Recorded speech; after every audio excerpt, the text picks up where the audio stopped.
I'm Sophie. Welcome to my channel, Sophie's Teaching. In today's video, I'm going to answer a couple of questions from my prior student teacher. He has found a really nice job, and he kind of started to show the sympathy to me. It's like, oh, I know it's really hard to be a full-time teacher, and I have a lot of questions and inquiries. Could you please help me solve these problems? And I feel like instead of I jump in to help him to solve the problem, and I feel like that would be great if I offer him some suggestions and explain some of the main ideas of being an early childhood teacher.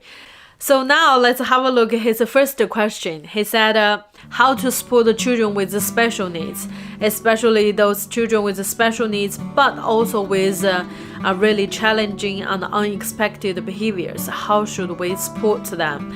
And he asked me, should he just pull him out from that activity, or should he just move him away and isolate him from the other children to avoid more harm and hurt these incidents?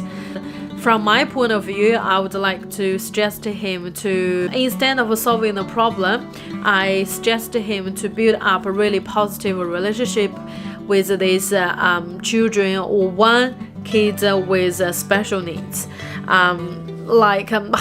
First you may ask how to know their needs and interest. Yeah, that needs your skill, the observation skills. You need to use your eyes and ears and all your sense to sense out how would these kids to play and what kind of thing interests him, and have a great conversation with his parents through daily teaching practice. You have so many chances to even talk to your colleagues. But there's also one thing you need to be careful about: other people's opinion. Your first-hand observation and the conversation with parents will always guide you to take measures to or figure out the strategies to support these kids. And the opinions from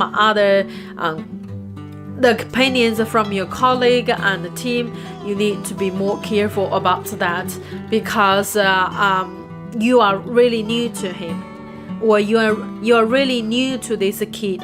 That means you also need to be aware of sometimes bias could be carried out in these messages or conversation with you.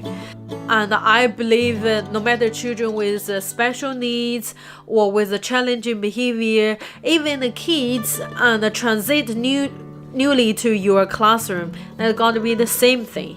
That you need to focus more on to build up reciprocal and responsive relationship with them, because a relationship is the key. It helps you to learn more about this kid and his family background and build up your knowledge.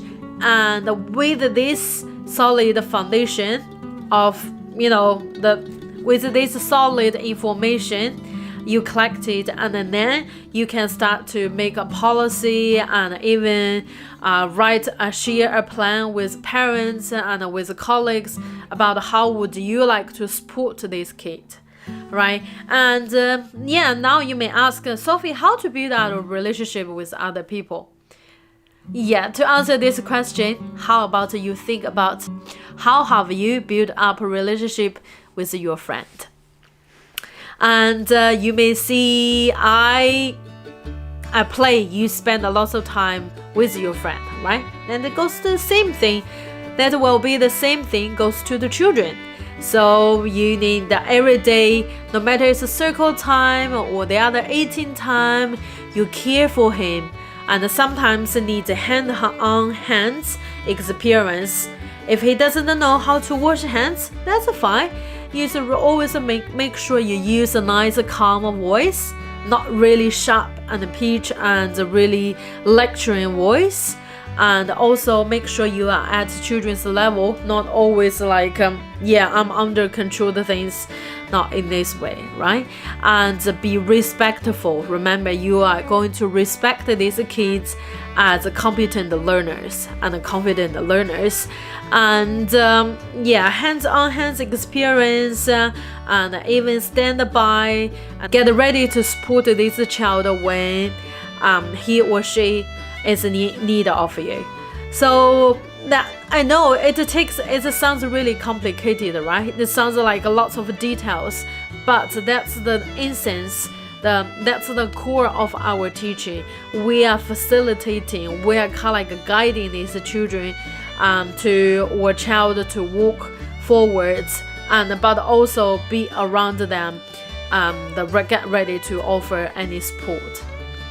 And like washing hands, and help him to calm his body, like feeling down, the body down, to use manner, to use words to ask the other kids. And then when it comes to this, so I may suggest you to reference to your really important document, Tifaliki. And as I always see at the first page, this page, and that the Kaiko should believe children are competent and confident learners. That means you encourage that child to explore, or that group of children to explore and to freely, without lots of interruption and intrusion. And communicators, that means you are going to use your words, use your language to role model the proper words they can use for social, for asking questions, and for ask for help.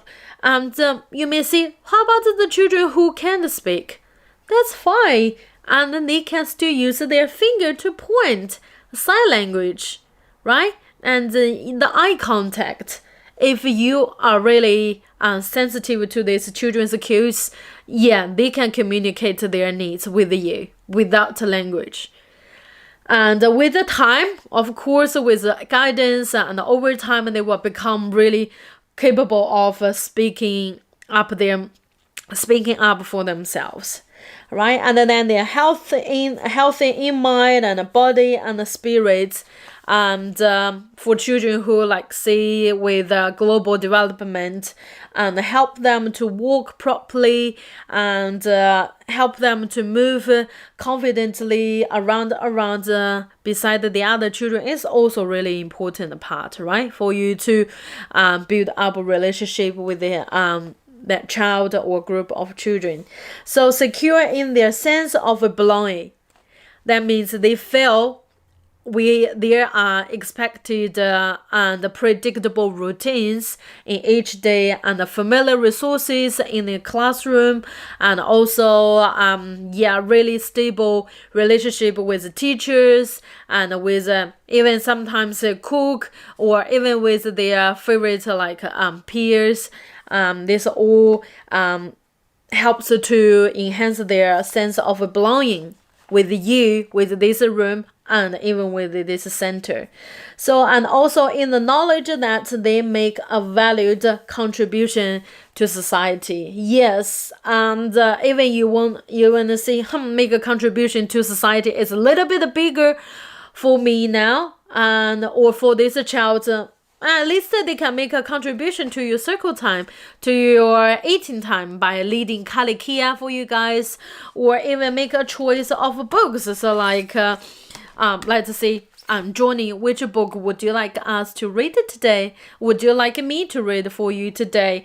And if it's this, encourage this when you hold it above your face, above your shoulder, and then that actually brings the children's eyesight to your face, to the book, and make eye contact with you. Once you have those eye contact, let him use even eyes, and then point to you, left or right. Use a hand point, finger point, and even use sign language, and please, thank you, and my name is. These are all part of the the contribution.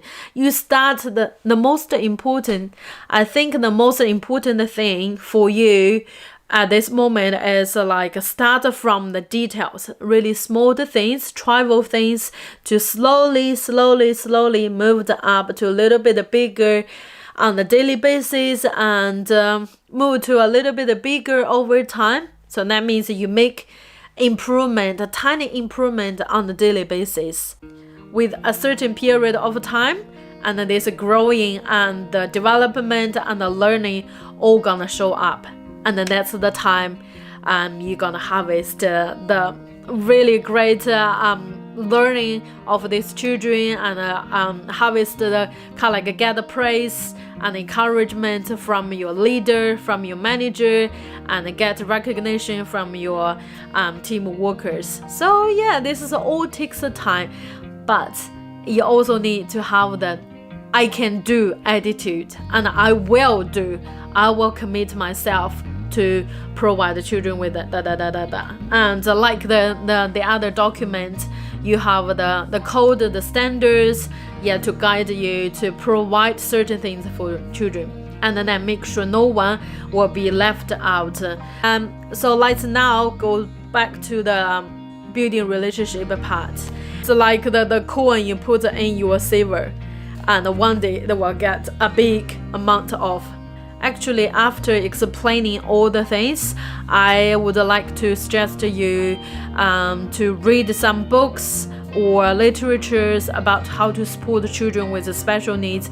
You still, like with this relationship, you still need really professional knowledge about supporting children with a certain kind like or type of special needs, like with language delay on autism spectrum, with a global delay, and even the other like Down syndrome. There are so many other like symptoms that affects the kids' development. That means you also need to work collaboratively with the in early intervention teachers and the professional team, and to build up this knowledge. That's the second stage. And also welcome to read a lot of literature and books, or even join professional development to broaden your horizon of children's behavior and brain development, and their even children's learning, children's learning abilities. All these things will help you to know the children, know this child, know one child, or know a group of children properly. And I always remember 5 years ago I read a book about positive guidance to children. It emphasized that the teacher need to be positive and kind, but also need to be really firm. That means if children, no matter who, and no matter children with special needs or not, and they also need to respect others, respect the rules and the policies we build up in this learning environment. That means if they resort to really challenging behaviors, and that means you need to be firm and say stop. That's not all right. You need to be gentle, and or you need to wait for your turn. And our teeth is not for biting, our hands is not for hurting, and this actually involves another different areas of your teaching ability. Support children, that is kind of like a small emotional regulation. Remember to talk to your colleagues and team leaders and even mentors. At last, remember yourself's own well-being, mentally, physically, and psychologically matters a lot before you start nurturing and support the other, your team, your center, and even a certain group of children. You know, with time, we can all be there. It's just like when you just get exposed to these problems, your first response always gonna be like how I should solve it. and to take what kind of actions I can solve this problem. So I totally understand. It's just time. But at this, after watching this video, I just need you to calm your body down and think about what's the problem and what I'm going to do and how would I build up a positive relationship with this kid or this group of children. And I totally believe we are the solution to the problem. And thank you for watching this video, and I will see you next time. See you. Bye bye.